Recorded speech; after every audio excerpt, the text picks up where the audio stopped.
Why, hello. I didn't see you there. I'm just reading, improving upon that intellectual wellness. This is so cheesy. Let's just get into the video.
Hi guys, welcome back to my channel, and welcome if you are new. I have a whole 13 subscribers right now, so I love every last one of you. So today we're back on track. Last week I had a little bit of a mental breakdown and that prompted me to film a video talking about, some of my wellness and weight loss insecurities. But today we're picking things back up and hopping back on the 7 pillars of wellness train. Yay! So in the first part to this, I had talked about your physical, emotional, and environmental wellness. So today we're going to be addressing 3 more pillars, and then there's only one left after that, and that's going to be its own little video. You can see that I have my little tarot cards and stuff here, so got them there. So we're going to talk about the spiritual pillar on its own, but today we're going to be getting into your intellectual wellness, your occupational/vocational wellness, and your social wellness.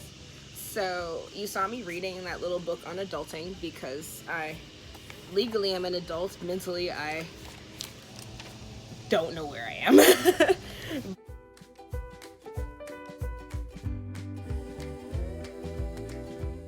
You saw me reading that adulting book to kind of expand upon my intellectual knowledge, my intellectual wellness. I've always liked to learn. I've always liked to kind of expand my mind a little bit in ways that can be a bit practical.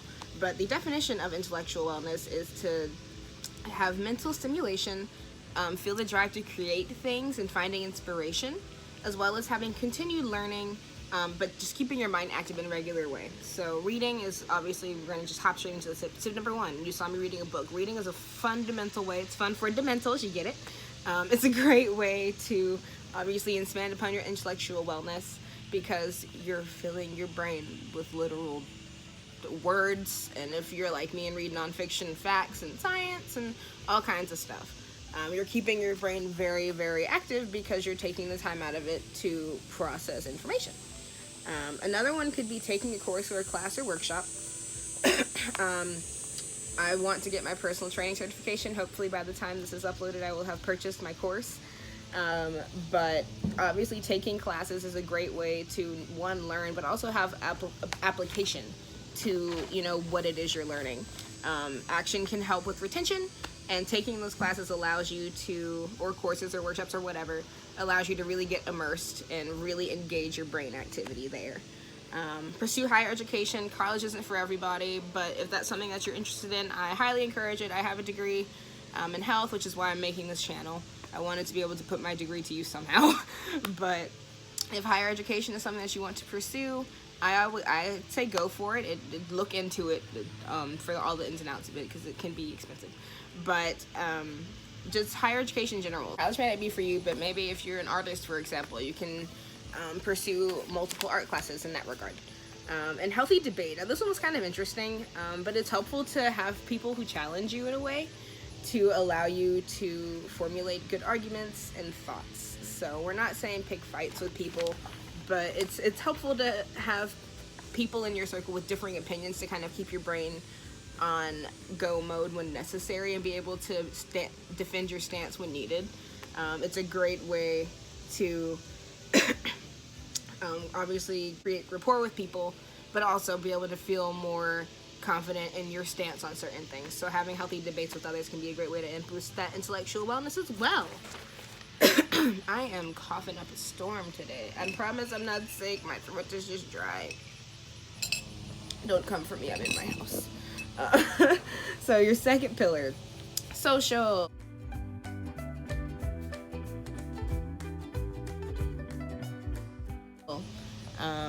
I know that during quarantine, our social wellness may be on the outskirts right now. Is it just me? No? Okay.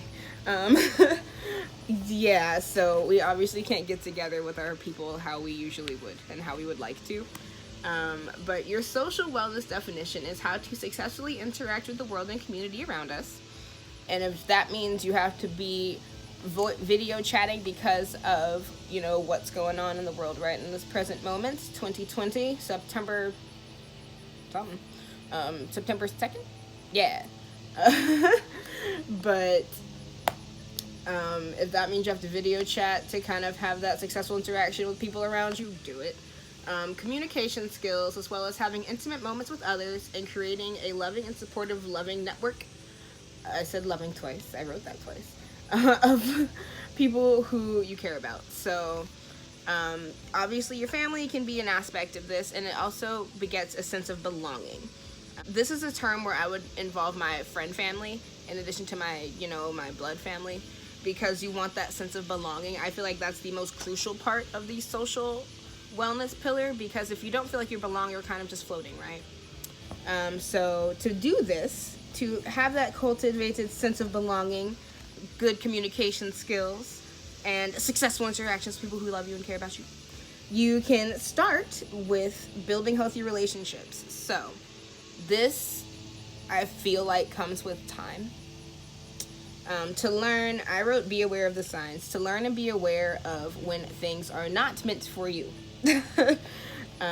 When you are putting too much into sustaining that relationship, when you are giving above and beyond yourself and not getting brought what you feel like you deserve. Building healthy relationships takes time because you have to have a couple of crappy ones till you can find the foundations you need for successful ones. But as long as you're willing to be, I also put be open. As long as you're willing to be open, be honest, be able to communicate your thoughts, feelings, and ideas to people in a healthy way, you are going to be set up for success in that regard. Building healthy relationships is allowing you to be able to speak freely, going back on that emotional wellness from the part one of this, being able to express yourself without judgment and feeling like you're able to really be yourself. Some other pointers could be to get involved in your community. Now that's obviously social causes are a thing where you have big groups of people going after certain things together. So that's a great way to meet new people, build up a nice little healthy relationship friend group, and also just really just get involved. And this one bleeds into the last point I have, which is share your talents. So say you join a community church group or choir group, and obviously you have a gift of singing, so you're going to share your talent with the community, and over time hopefully you can help build something solid. I like to go to a lot of online webinars and stuff for tarot and social media in general. I try to showcase what I know and to be able to learn intellectual wellness from others, as well as getting involved in my community and boosting my friendships and relationships with other people.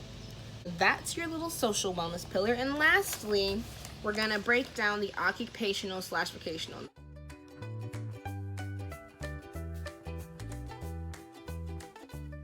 Now this is talking about job stuff. I'm just gonna break down the definition first because this is what I saved for the biggest chunk of this. So, utilizing your gifts, talents, and skills to gain a sense of purpose, happiness, and enrichment. Y'all, I'm 25. I'm having my quarter life crisis, like I think a lot of us are. Yesterday I had a whole mental breakdown because I do not know what the heck my purpose is on this planet right this second. I felt like I did in the past, and now I don't know. And with the whole job circumstances right now as well, I'm kind of going where the wind takes me as I try to figure out what my purpose is. My occupational wellness is low right now. It is not great. And that's not because of lack of trying, or it's just how the circumstances are and me needing to figure out a way to give myself that sense of purpose without necessarily relying on external forces to do so. Part of that is why I'm doing this channel. It's at least taking my mind off of it, or if not, having a video therapy session about it. But this is giving me happiness, enrichment, and it's giving me a sense of purpose because I have a duty every week to fill something. So, continuing about that, so this also incorporates your attitude relating to work. Are you happy and finding enjoyment with what you're doing? A lot of us might have to settle. I've always heard, my mother's always told me, you need to sometimes, don't always, but sometimes you have to do some things you don't want to do so you can do what you want to do. And that can put occupational wellness at a low as well, because you might not be finding enjoyment in what you're doing. You might go to work angry and resentful, and when you leave, you feel that same way, and you feel hollow and like you're not providing the service that you feel like you deserve. That is when you need to take a look at your occupational wellness, as well as your emotional wellness. Figure out why and what you feel like would give you that sense of fulfillment. Lastly, do you feel satisfaction with what work you're doing? You want to be satisfied outside of just if it pays well. You want to be satisfied emotionally. You feel like you're being compensated and appreciated for the effort you're putting in, as well as the results. So we want to have a lot of different factors that you personally will set for yourself and be like, hey, do I feel like I'm valued in this, this, and this? Am I feeling more full or empty when I'm leaving my position of work?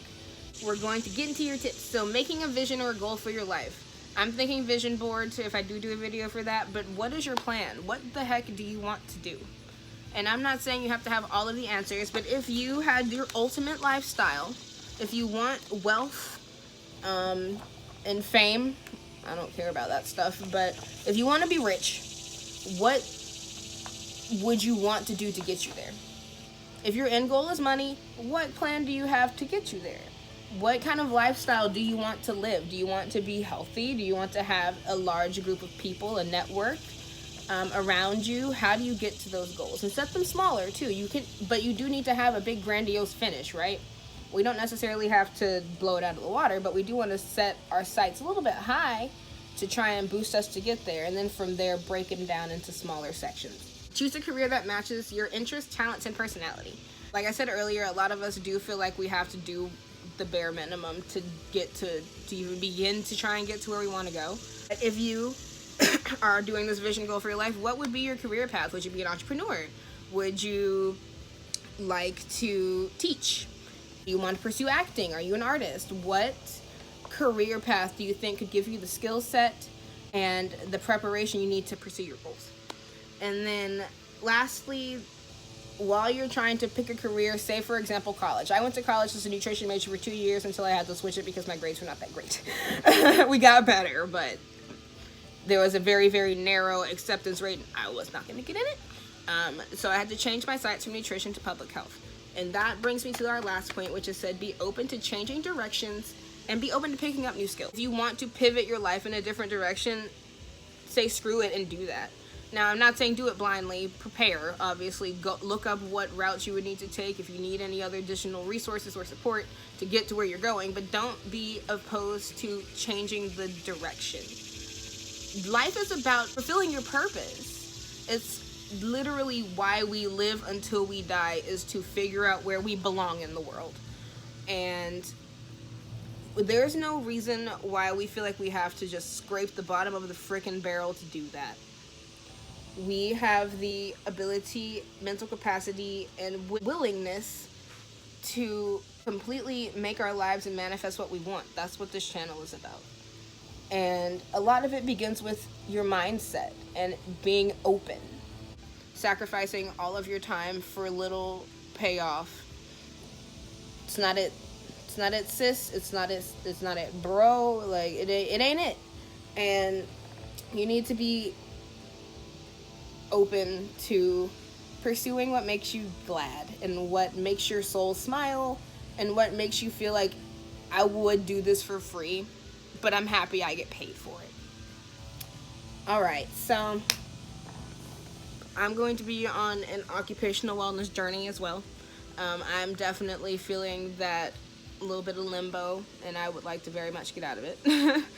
But this is keeping my mind off of it. Every week I get to learn something else to try and bring you guys some new content. So I'm trying to structure this channel in a way where I can boost all of my pillars of wellness and be able to provide you guys the ability to do the same. And on that note, next week we're going to have a video about the last pillar, your spiritual wellness.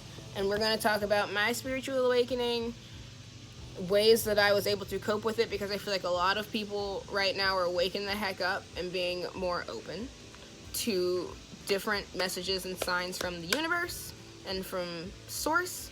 So I'm going to talk about my little wake up for that and how to boost your spiritual wellness. And on that note, I'm going to go finish my adaptogen coffee and text my boyfriend. Okay, bye! Check out any of my other videos. Please like, comment, and subscribe. Let me know anything that you guys want to see. And yeah, peace out, Boy Scouts, Girl Scouts.